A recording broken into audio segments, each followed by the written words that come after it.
नमस्कार दोस्तों, मैं हूं जिग्नेश परमार और आप देख रहे हैं निवेश ज्ञान। आज इस वीडियो में हम एनएफओ रिव्यू करने वाले हैं सेमको म्यूचुअल फंड्स के द्वारा लॉन्च किए गए उसके नए NFO Samco dynamic asset allocation fund के बारे में। तो ये एनएफओ ओपन हुआ है 7 दिसंबर 2023 को और क्लोज होने वाला है 21 दिसंबर 2023 को। और इस एनएफओ में इन्वेस्टमेंट के लिए कोई भी डीमेट अकाउंट की जरूरत नहीं है। तो इस एनएफओ रिव्यू की जानकारी के लिए इस वीडियो को अंत तक देखें। अगर चैनल सब्सक्राइब नहीं की है तो सब्सक्राइब कर लें। तो ये शुरू करते हैं। दोस्तों, सबसे पहले जानकारी लेंगे डायनामिक एसेट एलोकेशन कैटेगरी के बारे में। दोस्तों, स्टॉक मार्केट बहुत ही वॉलेटाइल है, उसमें हमेशा उतार चढ़ाव आते रहते हैं। इस ग्राफ को देखिए। इस ग्राफ में दिखाया है कि सेंसेक्स में हर 3.5 साल में 25% का ड्रॉ डाउन होता है। मतलब कि एवरेज 3.5 साल में सेंसेक्स 25% डाउनफॉल दिखाता है और 10 साल में 50% डाउनफॉल सेंसेक्स में देखने को मिलता है। और बहुत सारे इन्वेस्टर्स ऐसी वॉलेटिलिटी देखना पसंद नहीं करते हैं, ऐसे हायर ड्रॉ डाउन नहीं झेल पाते हैं। उनको तो बस इतना है कि ट्रेडिशनल इन्वेस्टमेंट से थोड़ा ज्यादा रिटर्न मिल जाए तो बहुत है। और ऐसे प्रकार के इन्वेस्टर के लिए ये कैटेगरी एक बेस्ट कैटेगरी है। तो ये एक हाइब्रिड कैटेगरी की स्कीम है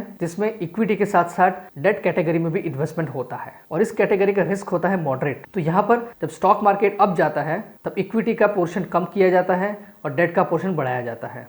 जब मार्केट डाउन होता है तब इक्विटी का पोर्शन बढ़ाया जाता है और डेट का पोर्शन कम किया जाता है और ये प्रोसेस कंटिन्यूसली होती रहती है। और डेट की बात करें तो यहाँ पर money market instrument, SLR, non SLR instrument में इन्वेस्टमेंट किया जाता है। क्रेडिट क्वालिटी और लिक्विडिटी को यहाँ पर इंपॉर्टेंस दिया जाता है। AAA, AA+, AA, GSEC, SDL, money market, इस प्रकार के डेट इंस्ट्रूमेंट में यहाँ पर इन्वेस्टमेंट होता है। और जब मार्केट डाउन होता है तब डेट का पोर्शन कम करके इक्विटी का पोर्शन बढ़ाया जाता है। यह है डायनामिक एसेट एलोकेशन कैटेगरी की इन्वेस्टमेंट स्ट्रेटेजी। एसेट एलोकेशन की बात करें तो यहाँ पर 0 से लेकर 100% तक का इन्वेस्टमेंट हो सकता है इक्विटी और इक्विटी डेट इंस्ट्रूमेंट्स में, और 0 से लेकर 100% तक का इन्वेस्टमेंट हो सकता है debt and money market instruments. इस एनएफओ के फंड मैनेजर की बात करें तो उमाशंकर मेहता फंड मैनेजर हैं और इक्विटी के लिए Paras Mataliya and Dhaval Dhanani and debt का पोर्टफोलियो संभालेंगे मिस्टर अभिरूप मुखर्जी। इस एनएफओ के स्कीम फीचर्स की बात करें तो बेंचमार्क है Nifty hybrid composite debt 50-50 index. Plans available है direct and regular. Minimum application amount है 5,000 रुपए। मिनिमम एसआईपी अमाउंट है 500 रुपए। प्लान्स अवेलेबल है डायरेक्ट एंड रेगुलर।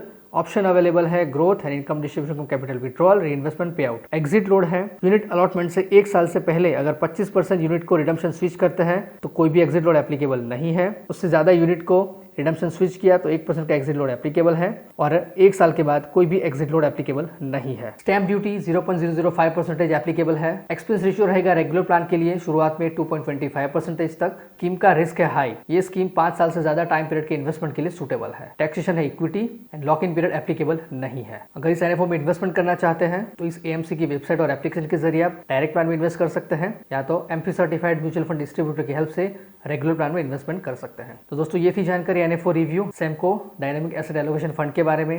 वीडियो पसंद आए इसे लाइक करें, कमेंट करें, शेयर करें। अगर चैनल सब्सक्राइब नहीं किया है तो चैनल को सब्सक्राइब करें।